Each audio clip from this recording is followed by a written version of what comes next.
Hello everyone, आप सभी का स्वागत है हमारे यूट्यूब चैनल पर।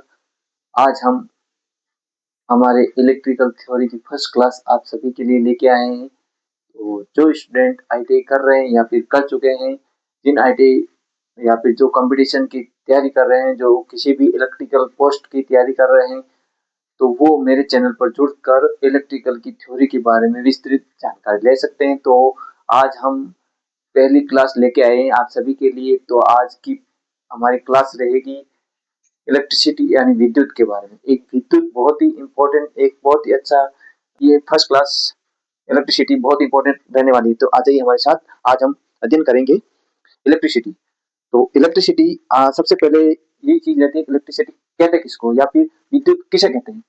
तो सिंपल सी भाषा में यही कह सकते हैं कि इलेक्ट्रिसिटी हम आवेशों के प्रवाह की दर को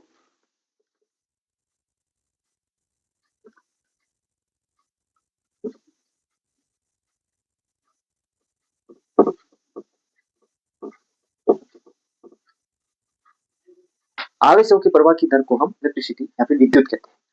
अब दूसरा क्वेश्चन हमारे सामने यही रहता है कि आवेश किसे कहते हैं। अब हम यहाँ पर आवेश को यहाँ पर कैसे कैसे परिभाषित करेंगे, तो इसको हम एक अच्छी परिभाषा के रूप में देखें तो हम इसको अच्छी परिभाषा में कैसे लिख सकते हैं। आवेश मतलब आप इसको इलेक्ट्रॉन्स लिख सकते हो। तो इसकी सही परिभाषा ये बनेगी, किसी चालक। अब चालक क्या होता है? चालक मतलब एक अच्छा कंडक्टर, विद्युत का अच्छा सुचालक, उसे चालक कहते हैं, जिसमें विद्युत का प्रवाह आसानी से हो सकता हो। ठीक है, तो किसी चालक में कोई आवेश आ गया या इलेक्ट्रॉनों के प्रवाह की दर को विद्युत कहते हैं। अब हमारे पास एक अच्छी परिभाषा आ गई है, इसको दोबारा देखिए। किसी भी चालक में आवेश यानी इलेक्ट्रॉन्स के प्रवाह की दर को हम विद्युत कहते हैं। तो एकदम अच्छी परिभाषा आ गई।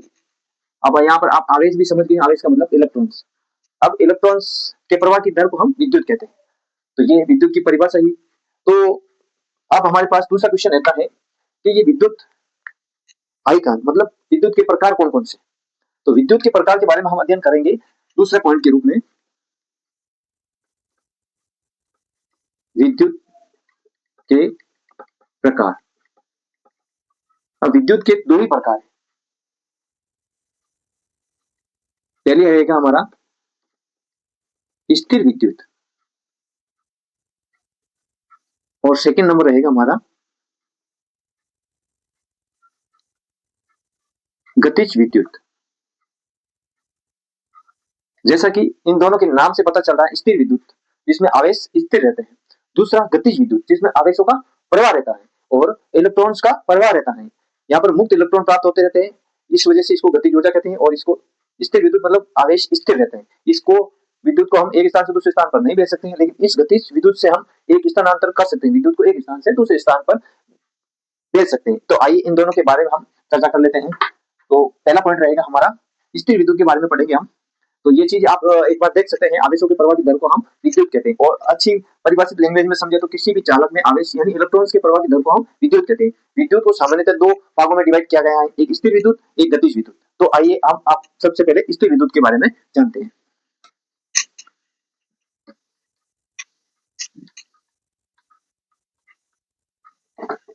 यहाँ पर हमारा अगला टॉपिक रहेगा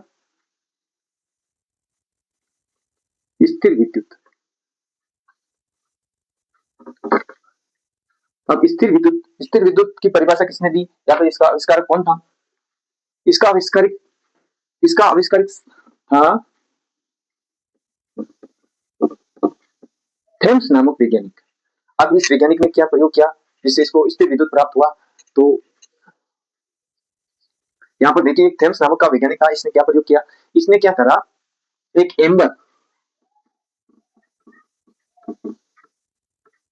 एम्बर को आप क्या कह सकते हैं? अब हिंदी की भाषा में इसको एम्बर को आप कहरवा भी कह सकते हैं। ये कहरवा नामक पदार्थ है, इसने क्या करा, एम्बर की एक छड़ ली। क्या ली? एम्बर की एक, यहाँ पर एम्बर की एक छड़ ली। अब उस एम्बर की छड़ को इसने क्या करा, रेशम, रेशम के टुकड़े पर क्या करा, रगड़ा। अब एम्बर का टुकड़ा और रेशम का टुकड़ा, अब दोनों आपस में इनके रगड़ हुई, तो इन रगड़ से क्या पूरा घर्षण हुआ, घर्षण से क्या हुआ, इलेक्ट्रॉनों का प्रवाह हुआ। इलेक्ट्रॉनों का प्रवाह मतलब इलेक्ट्रॉन्स आवेशित हुए। तो यहाँ पर एक आवेश हुआ, आवेश से हम क्या हुआ, अब इसमें एक शक्ति से आ गई इस इलेक्ट्रॉन, इस एम्बर की छड़ में। इस एम्बर की छड़ में क्या हुआ, फिर इन्होंने क्या करा, एक कुछ कागज के टुकड़े लिए, रगड़ कर कुछ कागज के छोटे छोटे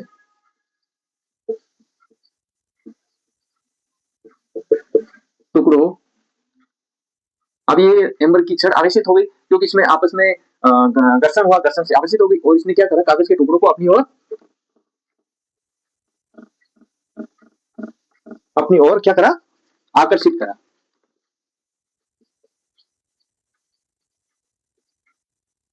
अब जैसे इसने आकर्षित करा, इसमें केमिस्ट वैज्ञानिक को समझ में आ गया कि इन दोनों के आपस में रगड़ से एक आवेश का उत्पन्न हुआ, और उसी को हम स्थिर विद्युत कह सकते हैं। तो अब इसको हम कैसे समझ सकते हैं, तो ये रही हमारी एम्बर की छड़, ये रही हमारी एम्बर की छड़, ठीक है, एम्बर की छड़ है ये, और ये नीचे रहा हमारा रेशम। अब इसमें क्या था, इसमें धनावेश था,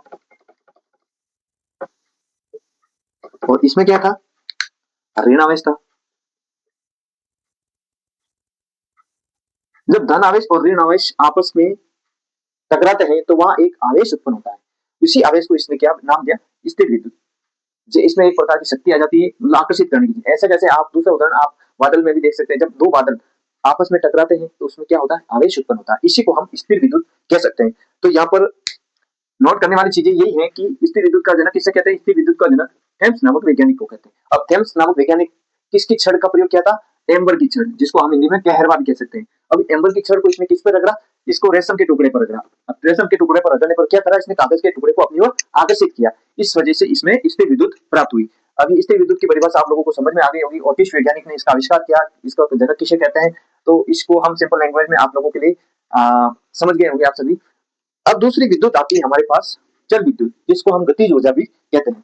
अब गतिज ऊर्जा ये समझ गए ना आप सभी, ठीक है। अब आगे लेते हैं हम विद्युत का दूसरा प्रकार।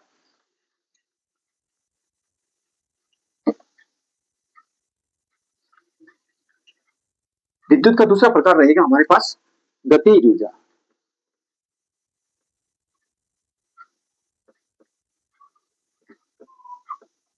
जैसा कि नाम से पता चला है, गतिज ऊर्जा।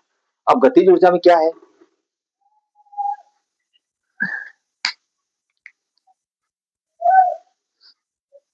गतिज ऊर्जा। अब गतिज ऊर्जा में क्या होता है, आवेश गति में रहता है। जो आवेश उत्पन्न होता है इसमें आवेश क्या रहता है,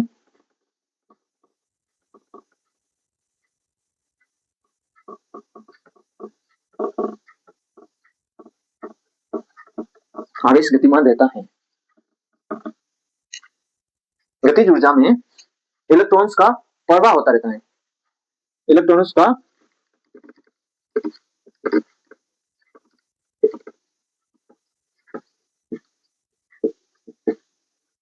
प्रवाह होता है। थर्ड नंबर पॉइंट क्या रहेगा हमारे पास, इसको हम प्रयोग में ला सकते हैं। इस ऊर्जा को हम, उस ऊर्जा को हम प्रयोग में नहीं ला सकते थे, स्थिर विद्युत को, गतिज ऊर्जा को हम प्रयोग में लाके हमारे घरों में आने वाली सप्लाई, या फिर हम घरों में आने वाली विद्युत को हम गतिज विद्युत कह सकते हैं। तीसरी इसमें क्या, इसमें मुक्त इलेक्ट्रॉन्स स्थानांतरण होते हैं। क्या होते हैं, मुक्त इलेक्ट्रॉन्स स्थानांतरण।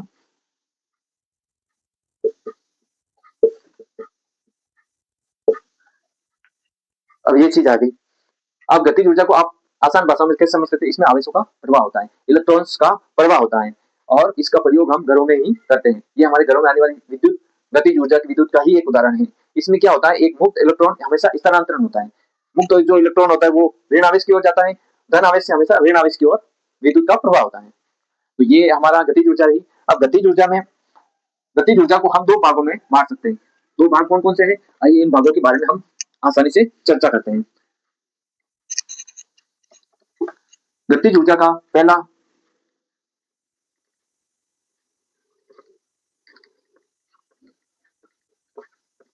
निर्दिष्ट धारा। अब निर्दिष्ट धारा आप सभी लोगों ने नाम थोड़ा सुना तो है, लेकिन आपको थोड़ा अजीब लग रहा होगा। अब मैं इसको आसान भाषा में समझा देता हूँ। डीसी करंट, जिसको हम डायरेक्ट करंट भी बोल सकते हैं। यहाँ पर हम सामान्य परिचय लेंगे, उसके बाद हमारे पास इसके लिए अलग से लेक्चर रहेगा, एसी और डीसी सप्लाई। तो यहाँ पर हम आसानी से समझ लेते हैं। यहाँ पर सामान्य भाषा में समझेंगे कि डीसी क्या है। डीसी मतलब डायरेक्ट करंट। अब डायरेक्ट करंट मतलब इसकी दिशा हमेशा समान रहती है।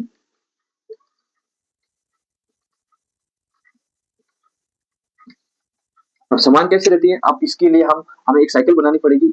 इसके लिए हमारी ये देखिए, डीसी करंट हमेशा एक समान दिशा में ही चलता है। ये ऐसे चलता है, एक समान दिशा में चलता है।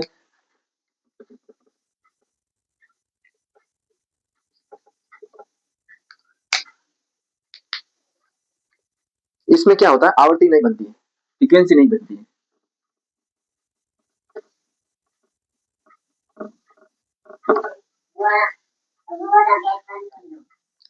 अब दूसरी आ जाइए हमारे, अब दूसरी हमारा प्रकार रहेगा यहाँ पर प्रत्यावर्ती धारा।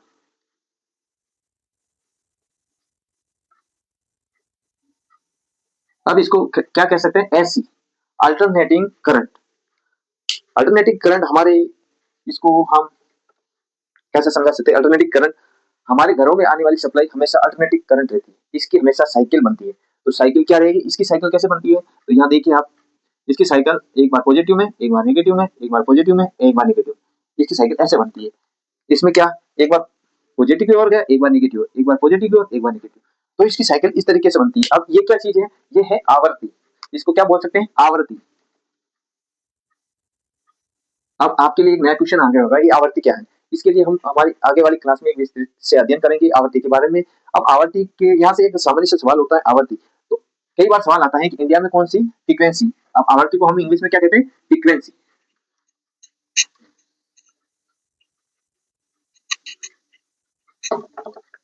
भारत में कितनी फ्रीक्वेंसी है, भारत में आवृत्ति कितनी है? भारत में आवृत्ति,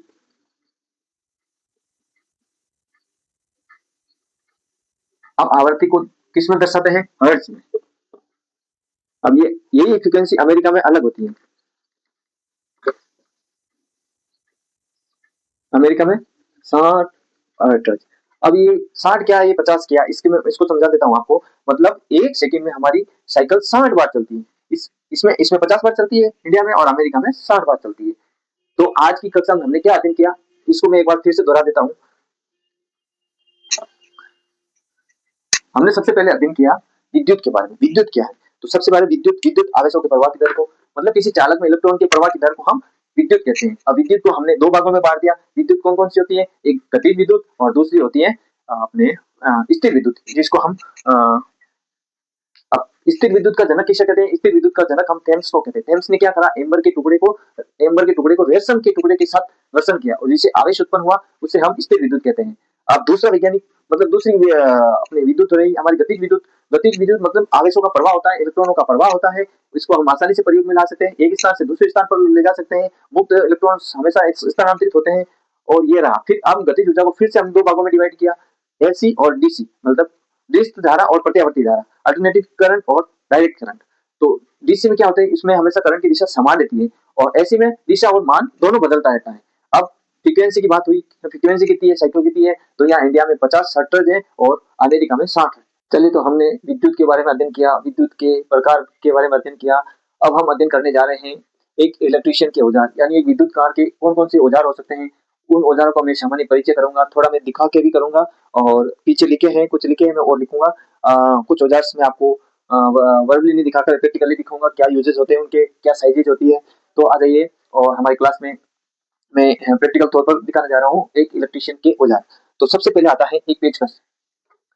अब पेचकस आपको मैं ये दिखा देता हूँ। ये पेचकस होता है, लगभग ये 15 सेंटीमीटर का है।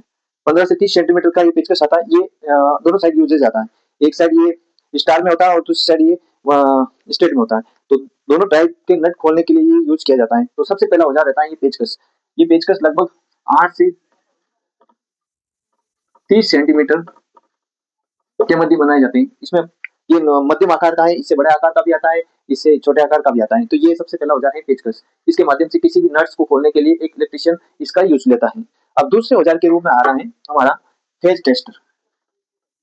एक फेज टेस्टर, फेज टेस्टर ये होता है इसका इससे इसके हम इसको लाइन टेस्टर भी बोल सकते हैं। इससे हम विद्युत सप्लाई का पता करते हैं कि आप इसको आराम से देख लीजिए।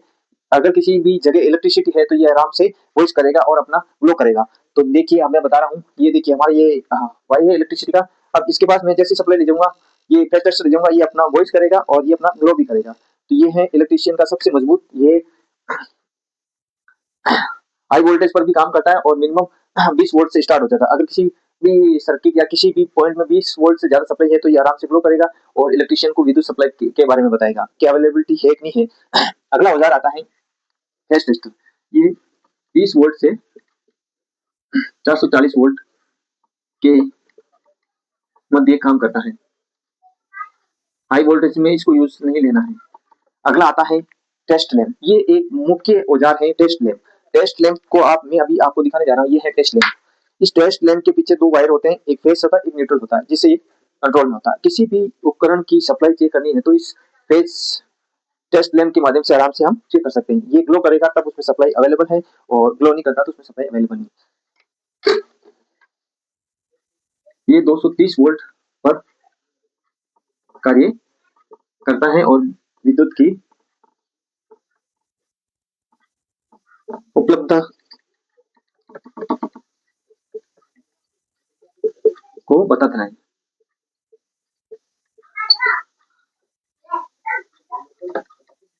कॉम्बिनेशन प्लायर, जिसको हम प्लायर प्लास भी बोल सकते हैं, कॉम्बिनेशन प्लायर होती है। ये लगभग 15 से 20 सेंटीमीटर के मध्य बनाई जाती है। ये प्लायर होती है, ये इंसुलेटेड पीछे रहता है इसके, और आगे ये किसी वायर को छीलने के लिए, काटने के लिए और किसी पेज को पकड़ने के लिए भी काम आती है। ये मुख्य औजार है इलेक्ट्रिशियन का, जिसको हम बोलते हैं कॉम्बिनेशन प्लायर। अब इसके आगे आता है वायर स्टीपर। वायर स्टीपर एक वायरमैन के लिए बहुत ही अच्छा उपकरण है। इसके माध्यम से देखिए, ये मैं आपको दिखा रहा हूँ, ये वायर स्टीपर है। इसमें क्या है, किसी भी वायर के गेज को निकालने के लिए इसका गेज फिक्स कर दिया जाता है। अगर तार की मोटाई ज्यादा है तो इसका थोड़ा मोटाई में इसके गेज को आगे फिक्स कर दिया जाता है, जिससे ये आसानी से वायर को छीलने में काम आता है। तो घरेलू वायरिंग में सबसे इंपॉर्टेंट औजार है, इसके माध्यम से वायर को छीलने के लिए काम आता है। इसको हम वायर स्टीपर कहते हैं। तो वायर स्टीपर का मुख्य क्या यूज है, घरेलू वायरिंग के वायर को छीलने के लिए।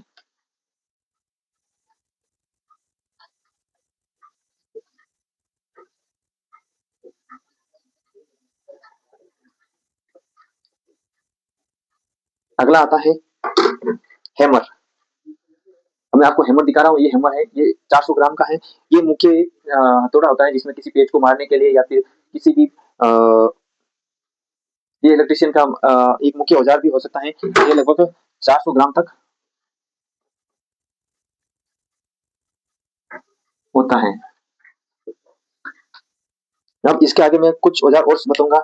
अब इन औजारों को एक बार फिर से रिपीट करवा देता हूँ। पेचकस जो 8 सेंटीमीटर से 30 सेंटीमीटर तक होता है, मैंने दिखाया था आपको। और फेज टेस्टर होता है जो 20 वोल्ट से 440 वोल्ट के मध्य काम करता है। इसको सप्लाई की अवेलेबिलिटी मतलब उपलब्धता बताता है। टेस्ट लैंप ये भी 230 वोल्ट पर कार्य करता है। इसमें किसी भी उपकरण में विद्युत सप्लाई चेक करने के लिए काम आता है। कॉम्बिनेशन प्लायर मुख्य औजार होता है जो लगभग 15 से 20 सेंटीमीटर के मध्य होता है, मध्य रहती है। और वायर स्टीपर जो घरेलू वायरिंग के वायर को छीलने के लिए काम आती है। और हैमर जिसको हम हथौड़ा बोलते हैं, ये भी अलग अलग साइड में उपलब्ध है। मुख्यतः 400 ग्राम का हथौड़ा एक मुख्य रहता है। अब मैं कुछ और उपकरण के बारे में आपको बताऊंगा।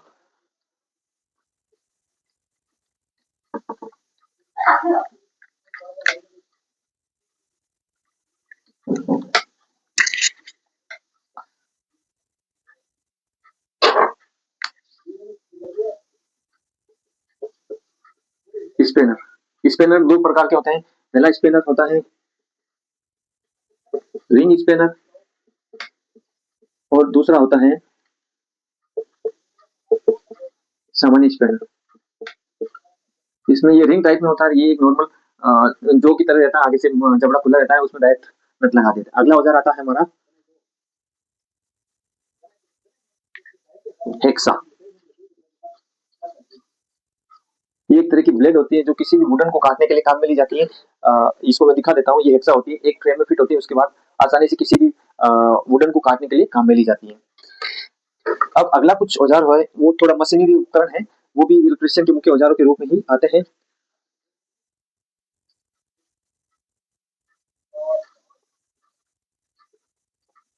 कटर मशीन दिखा देता हूँ आपको। ये देखिए एक कटर मशीन है, इसमें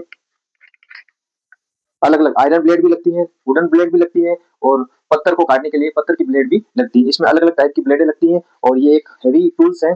इससे क्या होता है, इससे किसी भी लोहे के टुकड़े को काटना है या फिर लकड़ी के टुकड़े को काटना है तो आसानी से काट के जगह बनाई जा सकती है। ये है, इसको हम कटर मशीन कहते हैं।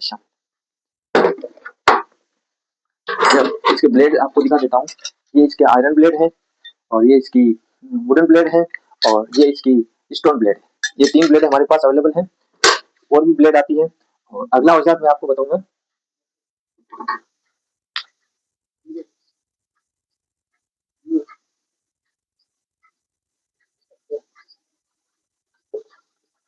Drill machine.